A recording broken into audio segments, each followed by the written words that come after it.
Halo, selamat datang di Ini Guru Budi. Yuk, kita mulai petualangan belajar hari ini. Ini Guru Budi siap membimbingmu. Jelajahi ilmu dengan cara yang menyenangkan.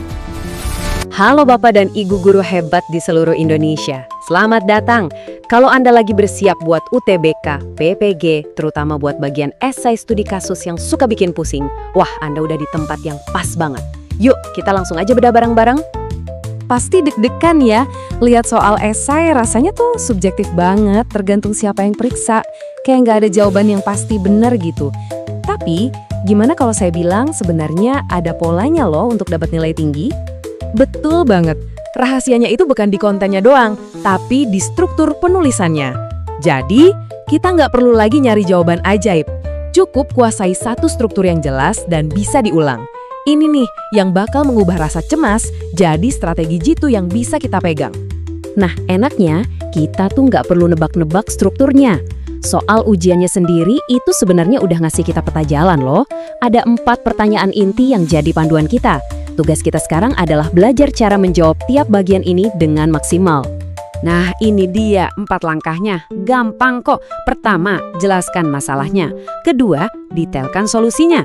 Ketiga, buktikan hasilnya pakai data. Dan keempat, bagikan pelajaran yang bisa diambil. Tuh kan, kalau dipecah begini, soal yang tadinya kelihatan serem, jadi lebih gampang ditaklukkan langkah demi langkah. Oke, kita langsung masuk aja ke langkah pertama. Deskripsi masalah. Ini fondasinya loh.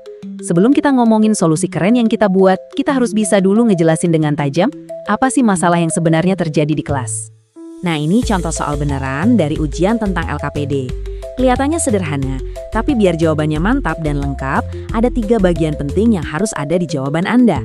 Kita sebut aja ini aturan 3 poin. Pertama, cerita dulu kondisi idealnya. Harapan Anda tuh apa? Kedua, baru deh cerita kondisi aslinya di lapangan, kenyataannya gimana. Nah, yang ketiga, dan ini yang paling penting, tunjukin gap atau kesenjangannya. Jawaban yang kuat itu selalu punya 3 elemen ini. Oke, mantap. Masalahnya udah jelas kan? Kita udah tunjukin gap antara harapan dan kenyataan. Sekarang kita lanjut ke bagian selanjutnya yang paling logis. Apa solusi yang Anda tawarkan untuk menjembatani gap tersebut? Ini pertanyaan keduanya.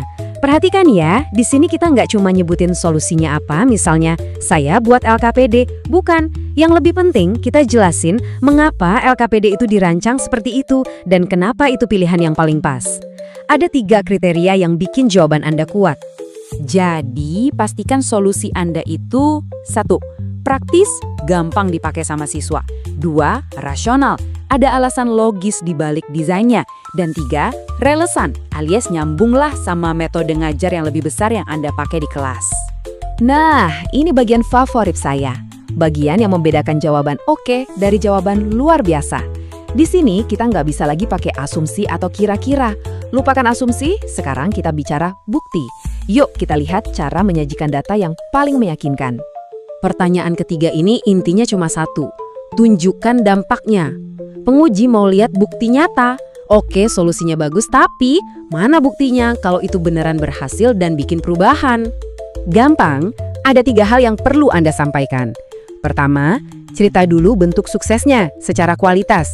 Siswa jadi lebih pede, lebih aktif. Kedua, nah ini paling penting, kasih data, angka, bukti kuantitatif sebelum dan sesudah. Terakhir, jelasin kenapa hasil ini masuk akal buat siswa-siswa Anda. Jangan cuma bilang, nilainya naik kok Pak, Bu. Nggak cukup, tunjukin angkanya.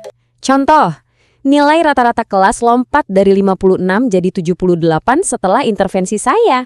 Nah, ini baru bukti konkret yang nggak bisa dibantah. Tapi, sukses itu kan bukan cuma soal nilai ya. Keaktifan siswa juga penting banget. Misalnya nih, sebelum pakai LKPD, yang aktif di kelas cuma 40%. Setelahnya meroket jadi 85%. Itu nunjukin kalau siswa jadi lebih engage dan terlibat aktif. Mau bukti yang lebih kuat lagi? Pakai survei umpan balik sederhana. Kalau bisa menunjukkan bahwa 90% siswa bilang mereka jadi lebih termotivasi dan tertarik belajar, wow, itu udah bukti lengkap. Bukan cuma efektif, tapi juga disukai siswa. Oke, akhirnya kita sampai di langkah terakhir. Penutupnya, ini bagian yang sering disepelekan, padahal penting banget. Di sini kita menunjukkan bahwa kita bukan cuma guru yang bisa menyelesaikan masalah, tapi juga guru yang terus belajar dari pengalaman. Pertanyaan terakhir ini simpel, intinya penguji mau tahu, jadi dari semua ini, apa sih pelajaran yang kamu dapat? Mereka mau lihat kita bisa melakukan refleksi dan punya rencana untuk jadi lebih baik lagi ke depannya. Jadi di sini ceritain 3 hal. Pertama, gimana masalah intinya akhirnya beres. Kedua, gimana caranya biar masalah yang sama nggak kejadian lagi di masa depan.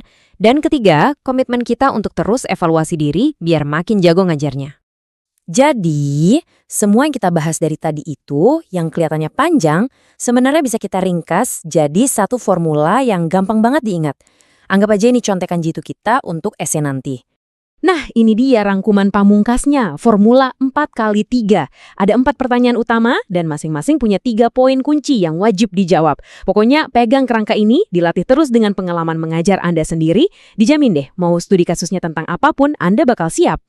Jadi ingat ya Bapak Ibu, ini tuh bukan cuma sekedar tips iseng. Ini adalah sebuah kerangka kerja, sebuah struktur yang bikin tulisan kita jadi jelas, terarah, dan yang paling penting, bikin kita nulisnya jadi jauh lebih percaya diri. Sekarang, giliran Bapak atau Ibu.